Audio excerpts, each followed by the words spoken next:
March 16th, 2018. The U.S. government's Defense Advanced Research Projects Agency, commonly known as DARPA, announces a bold initiative to develop what they call next-generation nonsurgical neurotechnology. It is designed to allow the human brain to directly interface with machines. We know that DARPA is exploring human-machine interfaces that include direct connections between the brain and outside systems. That's been from the beginning of DARPA's information technology mission, and it continues to this day. DARPA has created some of the most influential technologies of all time, things that we use and take for granted every day, including the project that became the internet. They've created self-driving cars, stealth technology, GPS that fits in your pocket. That's DARPA's specialty, to imagine the future and create it. A new technology that is actually very much on the verge of being a reality that is being fielded is we could have a sensor maybe on the surface of our head, or maybe implanted somewhere in our body, in our brain, or something that allows us to interact directly with our communications gear, our processing gear, our weapon systems, and so on. But now imagine we take that technology and we can control robots at a distance with it. Even fly drones. You put this sensor on and you think the right way, and you can increase the speed of the fan by thinking and controlling that thought with direct-to-mind or mind-machine interfacing. With that type of capability, you could control all sorts of buttons and mechanisms in equipment. Mind-machine interfaces will have many applications in both civilian and military life. But there are those who believe that this same technology could also be used by DARPA as a new form of mind control.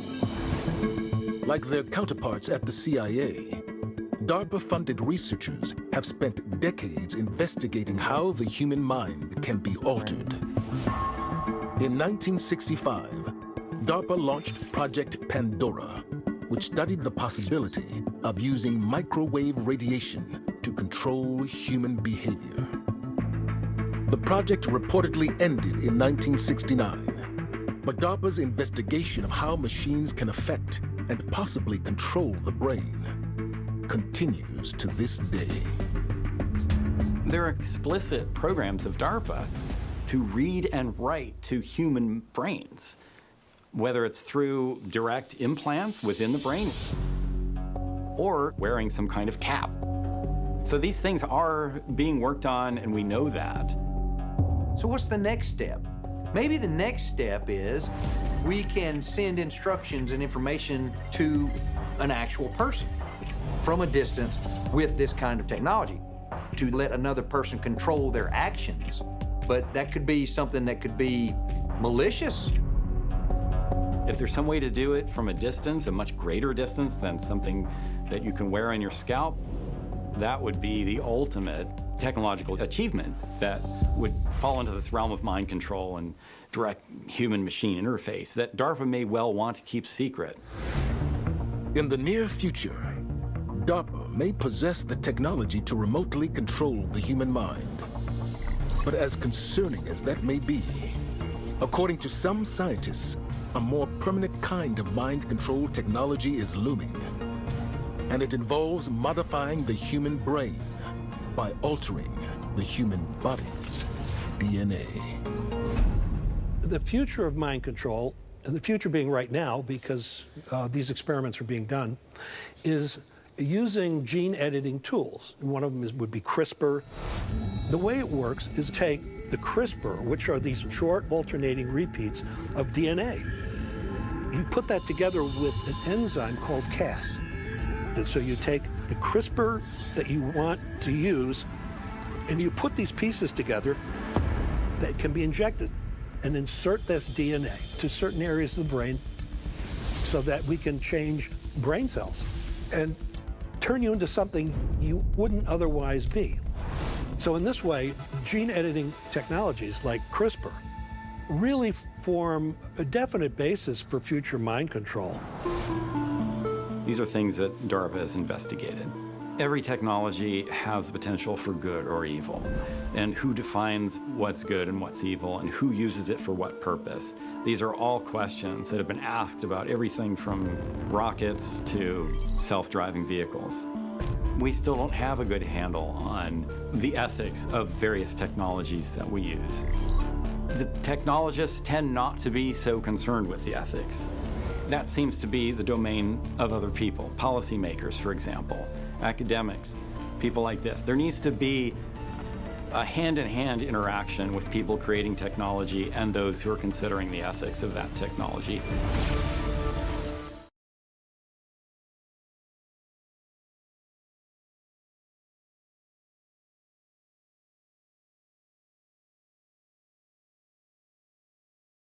And the whole neuromodulation through non-surgical means occurs as a consequence of utilizing nanomaterials as chaperones for electrodes that are both sensing and transmitting electrodes that can then access the brain without being surgically implanted. They can be inhaled, that's incredible. they can be ingested, they can be injected, and then they can be migrated to the brain space in particular very specific architectures by harnessing and capitalizing upon the properties of those nanomaterials to be activated either through electricity, through magnetism, or through some other external form to form literally a vast array of sensing and transmitting electrodes that are able to read information from the living brain and write information to the living brain in real time, remotely.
The emerging field of bioelectronic medicine provides an exciting new alternative to treat neurological disorders.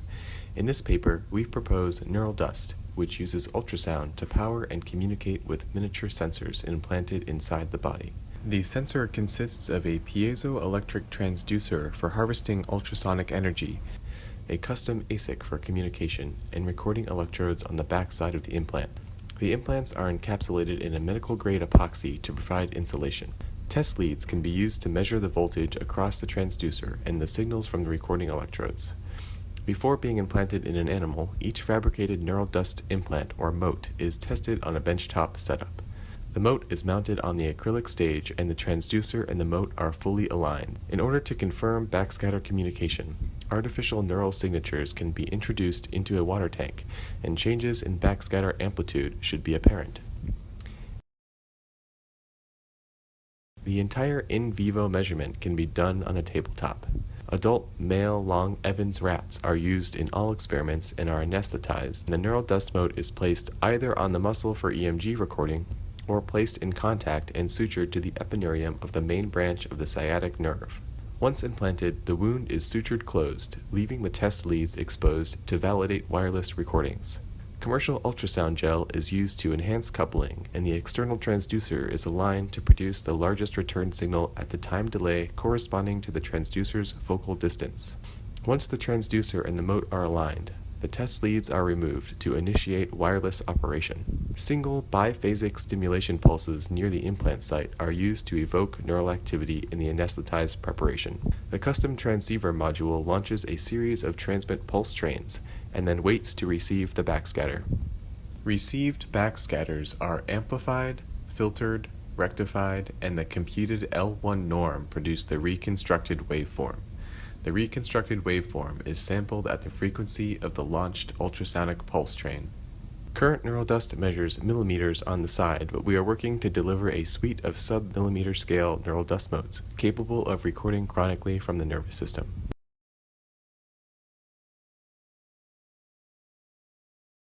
For very small things.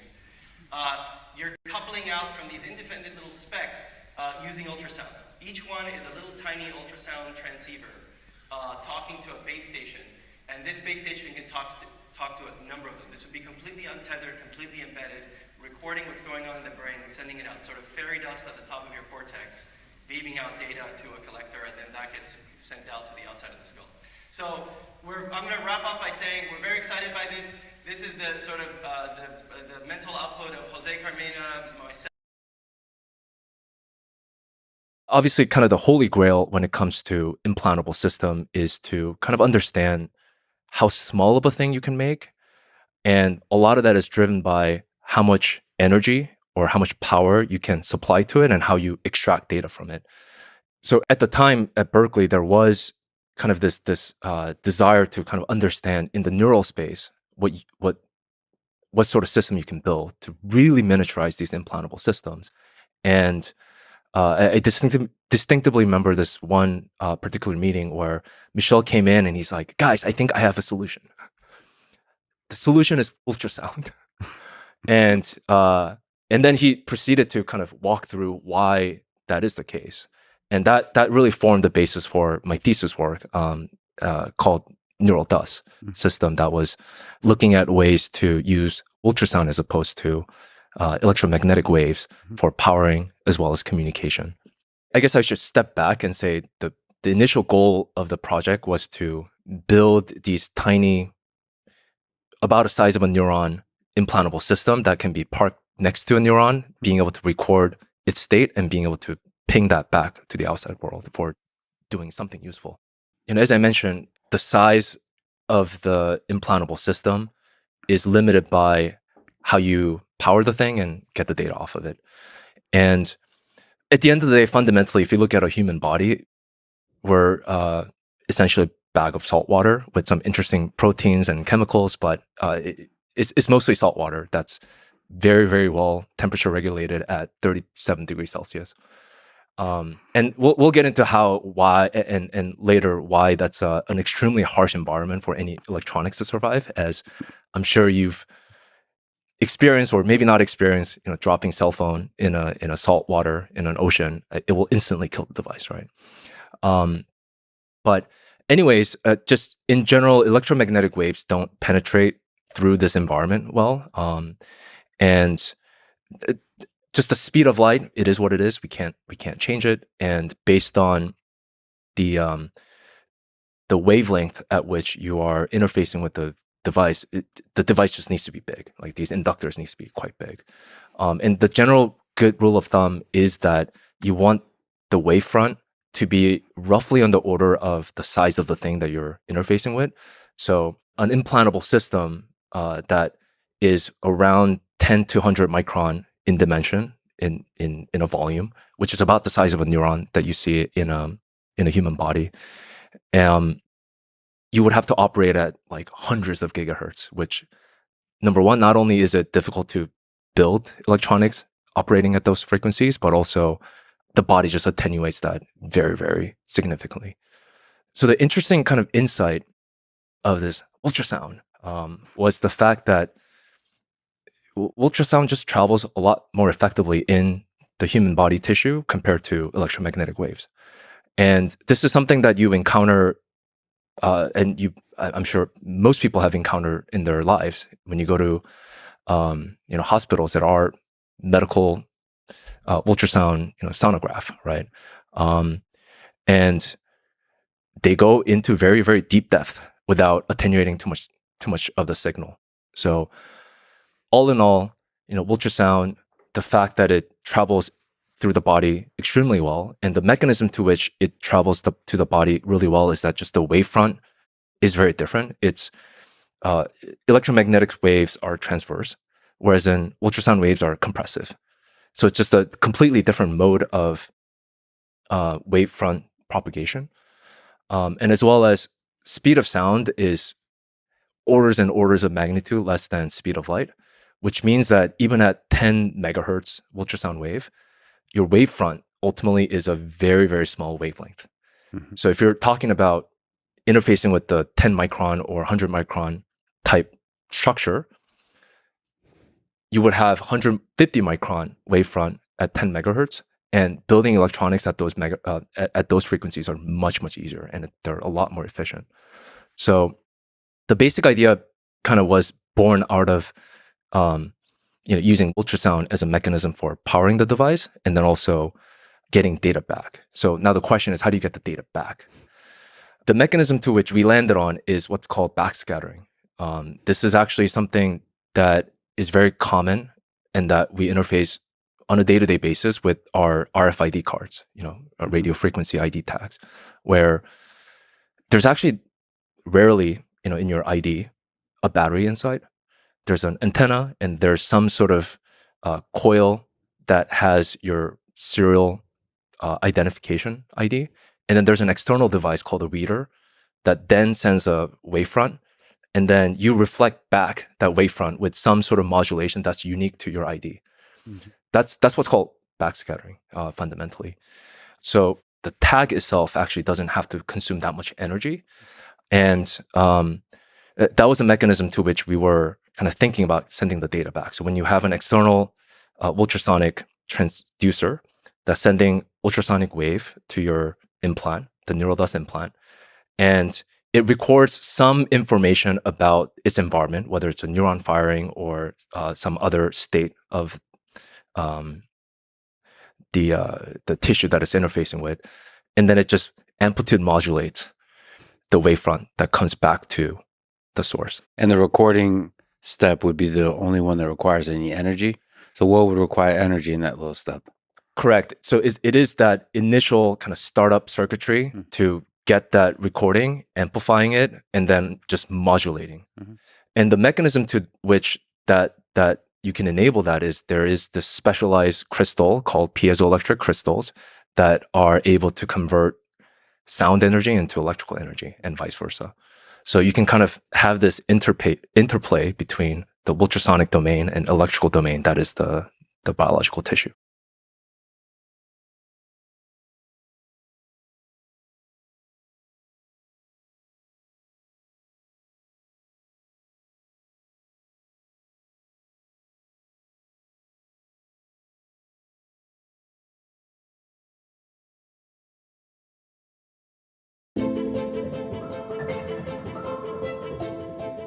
This project started because the government was interested in developing better ways for us to connect to the brain. So we have this massive amount of data coming in, massive amount of data trying to go out.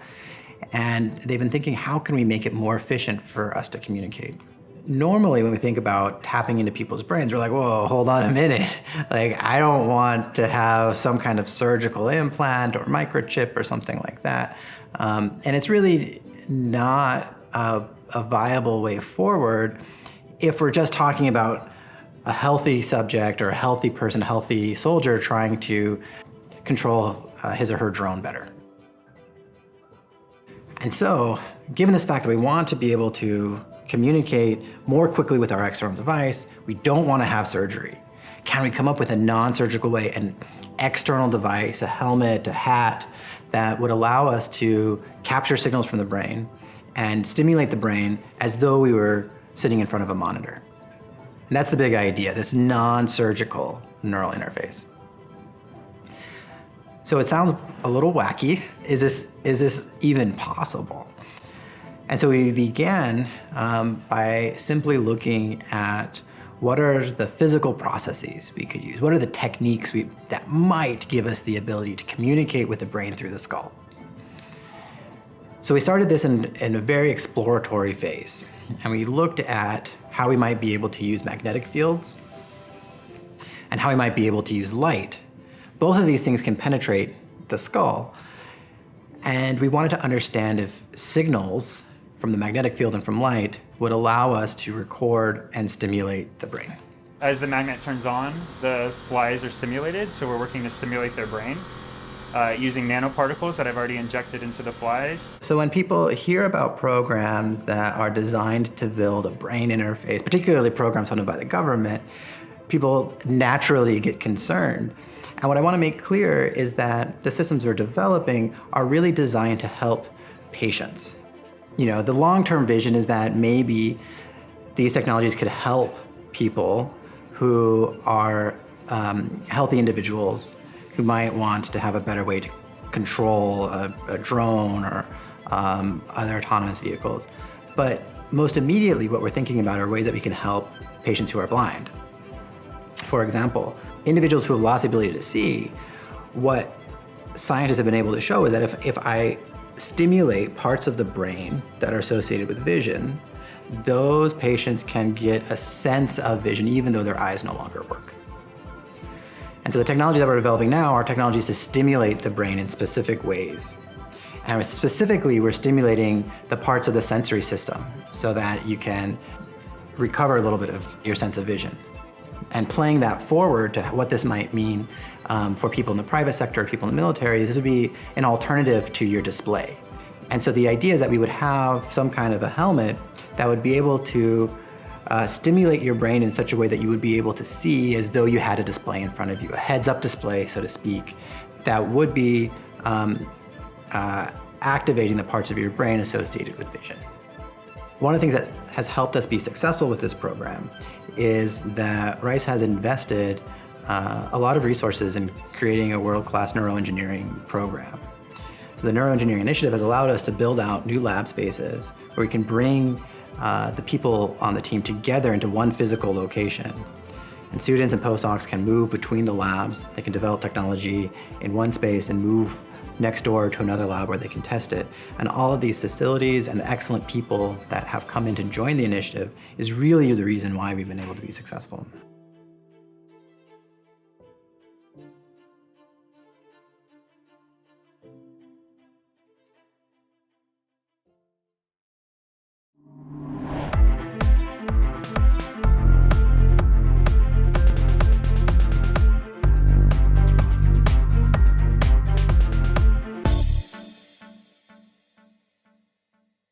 Medical technology is big business, from advanced prosthetics to robot-assisted heart surgery to high-definition ultrasound and X-ray imaging. But the biggest advances in this field may soon come at the smallest of scales, the nanoscale, measuring just a billionth of a meter in size. Two researchers are at the forefront, designing nanotechnology that may one day be able to sense, diagnose, and even treat cancer.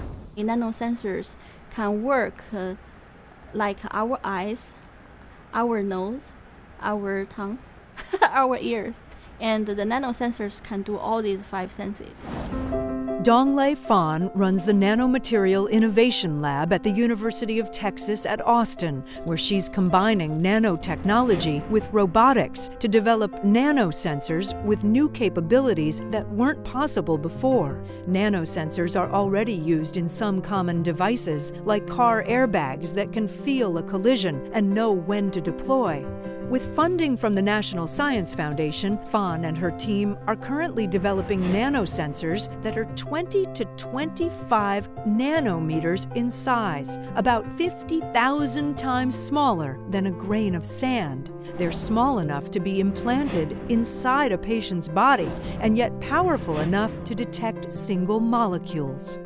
We want to get the materials into nanoscale, which actually have a comparable size with molecules we want to detect. The nanosensors are designed to hunt and identify specific molecules that are only produced by cancer cells. They're looking for specific types of biomarkers, tiny indicators of an ailment inside the body, like a malignant change to a gene. These nanosensors will be able to diagnose cancer at its earliest stage and be able to make a diagnosis in a fraction of the time it takes today. With traditional sensors, if the detection needs 10 hours, we only need to have around a few minutes to detect the presence of molecules with the technique we're developing. To allow the nanosensors to move freely inside a patient's body, Fan's team has also engineered nano-sized robots that propel themselves with a high-speed spin. With controlled speed apply the electrical voltage, and we achieve ultra-high-speed rotation. While Fan's nanosensors will one day rotate and move through the body to help us detect cancer, other scientists are using nanotechnology to develop treatments that may in the future help treat cancer by analyzing the same biomarkers used to detect it. Cancer is a disease that is the result of changes in the gene. And these changes essentially are changes in the DNA. Paula Hammond, an NSF-funded professor of chemical engineering at the Massachusetts Institute of Technology, has developed a process to construct nanoparticles that deliver chemotherapy drugs to attack cancer cells without impacting healthy cells. We are designing a nanoparticle system in which we can incorporate RNA that will turn off the genes that allow tumor cells to survive, and that will be in the outer layer of our nanoparticle. In the meantime, inside the nanoparticle, we'll have chemotherapy drugs which will be released a little bit later. The nanoparticles Hammond is developing will not only be able to find and treat cancer anywhere in the body because of their small size, but will do so without causing painful side effects. You want to be able to get the drug to cancer cells without impacting the healthy cells in the body, so that you don't have these terrible side effects. It can really impact someone's life. And this is something that for us is incredibly important. I would envision if we can successfully develop the sensors into what we want. I think with really truly useful sensors, our lives will be greatly changed. By developing cutting-edge nanosensors and sophisticated nanoparticles, Fan and Hammond hope to make a huge impact on medicine and the world of nanotechnology.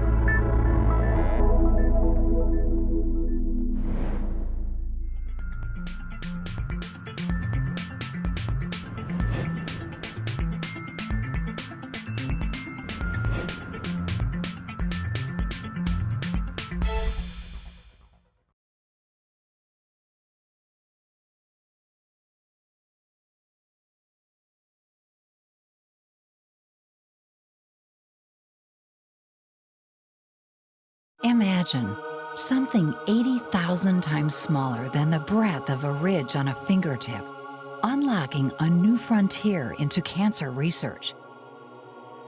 Nanotechnology, the science of building small, is changing the way we look at cancer.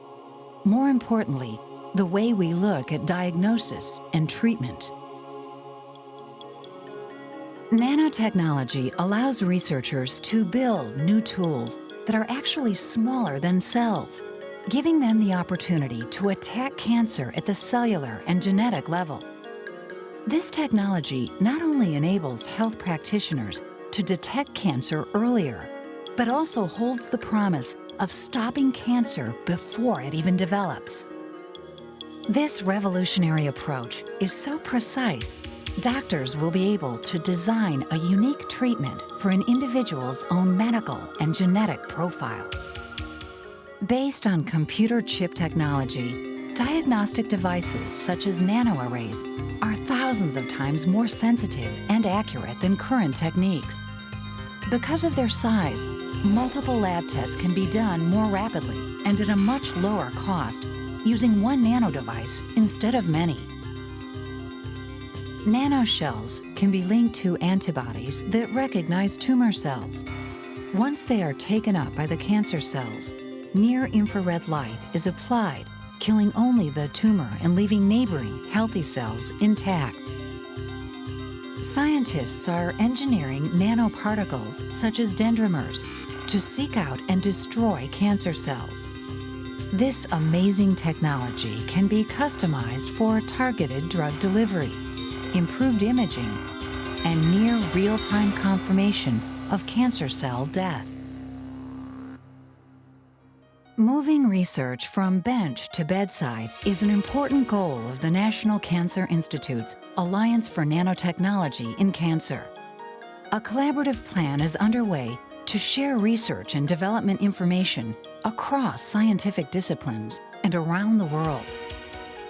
As biomedical applications of nanotechnology evolve, scientists are ensuring that nano devices are safe for both the body and the environment. The National Cancer Institute is optimistic that through coordinated and responsible development, nanotechnology will dramatically change cancer patient care. The science is at our fingertips.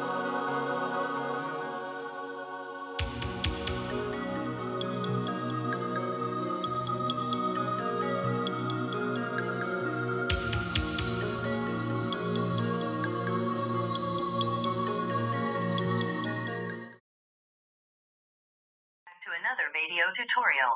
Today's topic is nanotechnology in neuroscience. We know that nanomedicine is a field in which nanotechnology advances are used to treat health and medical conditions.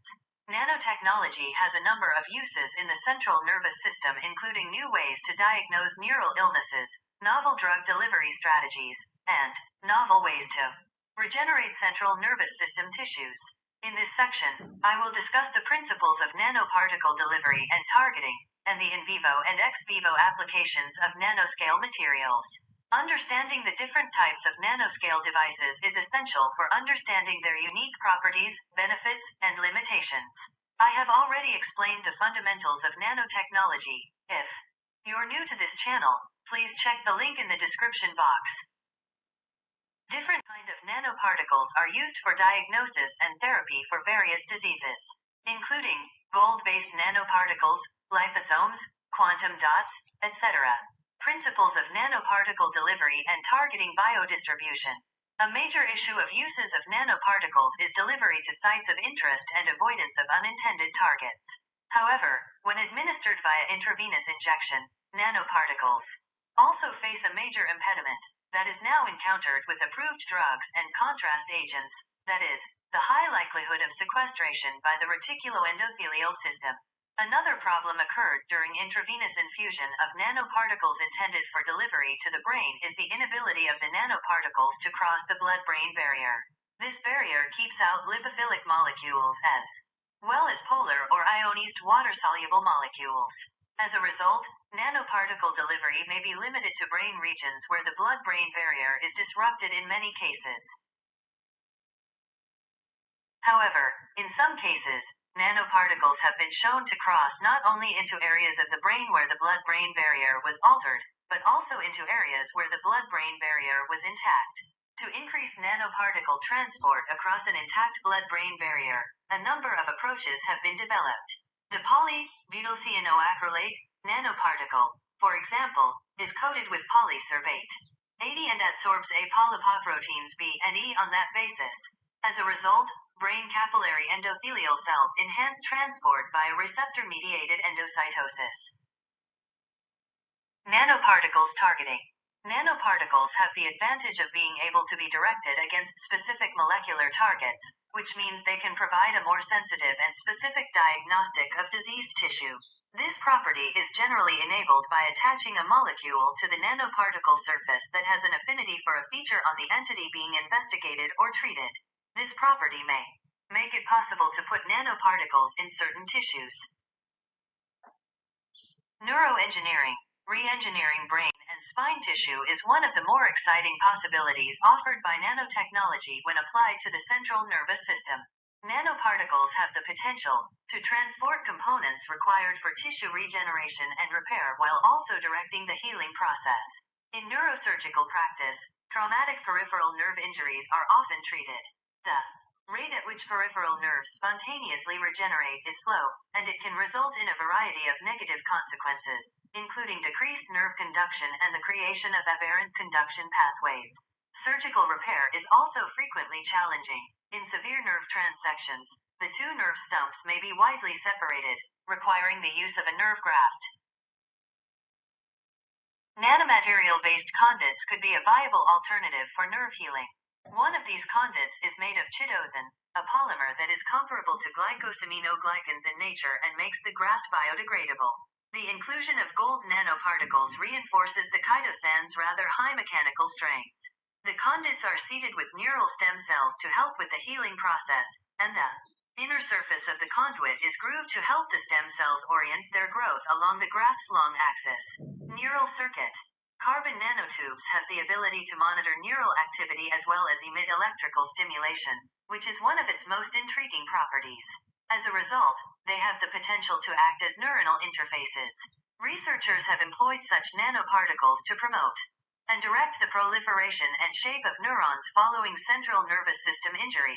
As one example, the surface of nanotubes can be chemically modified to stimulate neuronal regeneration. Furthermore, such nanotubes can be inserted into neural cell cultures. After establishing neuron-carbon nanotube electrical interaction, these nanoparticles may give a way to better understand the intricacies of neuronal circuits through chemical or pharmaceutical regulation. Thank you for watching this video tutorial. If you like this tutorial, please share with your friends and colleagues. Thank you. Imagine this. A single drop of your blood contains thousands of tiny machines, each one smaller than a red blood cell, each one programmed to heal you. They can find cancer, repair tissue, clear cholesterol before it ever becomes a heart attack. That's the promise of nanobots in medicine. A future where illness is stopped before you even feel it. But promises always come with risks. A nanobot isn't like a robot with arms and legs. It's more like a chemical drone, a molecule-sized machine built to carry out one small job. It doesn't need eyes or batteries, just a purpose and a path. Some can swim, some stick to cells, some open up to release drugs. Only when they find the right signal. They sound simple, but inside your body, nothing is simple. Imagine you have early-stage cancer, but you don't even know it yet. A nanobot finds the cell, releases a chemical. The tumor never grows. Or maybe you have a clogged artery. 1,000 nanobots swarm in, clear the blockage. No surgery, no scar. For people with chronic illness, this could change everything. It's not science fiction anymore. Some of this is already in early testing. So, what's the problem? Tiny machines in your bloodstream. What happens if something goes wrong? What if a nanobot malfunctions and attacks the wrong cell? What if it replicates when it's not supposed to? What if it spreads beyond your control? Inside the body, you can't just hit a shutdown switch. There's no off button, no simple fix. Once released, they're in. Some scientists call it runaway replication, where one nanobot becomes 2, then 4, until your body is full of machines you never asked for. Unlikely? Yes. Impossible? No. Nanobots need instructions. Those instructions come from code, and anything made of code can be hacked.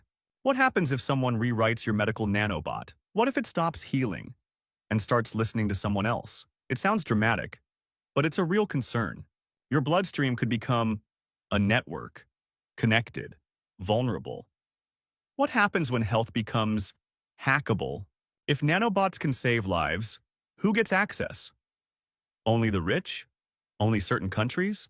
And if nanobots can enhance the body, not just heal it, but make it stronger, faster, who controls that line? Between treatment and transformation, between healing and upgrading. Once the technology exists, can we really say no to it? There's also the body itself. Our immune system evolved over millions of years to protect us from invaders. What happens when it sees a nanobot as a threat? Some trials show inflammation, tissue damage, immune overreaction. The machine might be smart, but the body is older, and it doesn't forget. Right now, researchers are testing real nanomedicine, tiny capsules to target tumors, sensors that report on your blood in real time, machines that repair damaged nerves. We're at the beginning of something big and small, very, very small. It could save millions, or, if misused, hurt just as many. The real risk isn't that nanobots take over the world. It's that we'll use them before we truly understand them, that we'll rush to cure and forget to ask, what could go wrong? We may trust tiny machines more than we trust our own biology, because once they're inside us, working silently, invisibly, who's really in control? Can we ever take them back? Don't forget to subscribe to our channel. Thanks for watching. We'll see you in the next one. According to AI experts, brain implants could make learning obsolete in less than 20 years. Instead of reading textbooks or going to school to gather information, we'll have devices in our brains that download information on demand. That may sound like a lot to achieve by 2040, but based on where current technology is, AI expert Nicholas Karanos says the timeline isn't out of reach. A brain implant, also known as a neural implant, is a device often placed on the surface of the brain. It's capable of communicating with your neurons, recording their activity, and even telling them how to behave. One of the most common applications is deep brain stimulation, where electrodes are implanted into the brain to stimulate different areas and reduce the symptoms of brain-based disorders, such as Parkinson's disease or epilepsy. More than 150,000 people globally have received such an implant, but the implants can control neurons in other parts of the body as well. Doctors have used neural implants to stimulate the spinal cord, allowing individuals with paralysis to walk again. Amputees equipped with the implants were able to control robotic prostheses using nothing but their thoughts. Then there's a host of examples that are straight out of sci-fi novels. For example, a team from the University of Pennsylvania's Computational Memory Lab successfully enhanced people's memory capabilities by stimulating brain regions using electrodes. Perhaps one of the most well-known brain implant companies is Elon Musk's Neuralink. The company's ultimate goal is to merge computers with the human brain so that human intelligence can keep pace with advancements in artificial intelligence. Neuralink uses threads in the brain connected to a 4mm chip called the N1. The company recently released a video that appeared to show a 9-year-old monkey equipped with the N1 chip operating a game of Pong using his mind. The N1 chip is just the first step for Neuralink. The team is also developing Neural Lace, a brain-computer interface technology. The ultra-thin mesh will be inserted via a tiny needle and encompass the brain. The goal of Neural Lace is to enable humans to upload and download information directly from a computer, much like Neo in The Matrix. Neuralink isn't the only company making headlines in the field.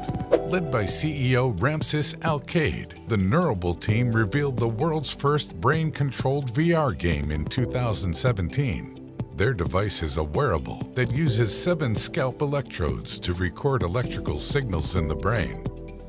Mindex is another brain implant company that aims to create a look and think interface for next-generation spatial computing applications. Users will be able to interact with computers using smart glasses that link with the human brain. The glasses will let wearers access information with a single thought. No more rummaging for your phone to Google a burning question. This is all just the beginning. There's a long way to go with this technology before we all have the option to get chipped, and many hurdles to overcome. After all, major elective brain or spinal surgery is incredibly risky. Still, engineers are working on tiny implants, such as the 0.25 square millimeter neurograins, as well as implants that can travel to the brain via the bloodstream, eliminating the need for open brain surgery. Considering all of this, AI expert Nicholas Karanos may be correct. In the next few decades, would you want to make your brain part machine?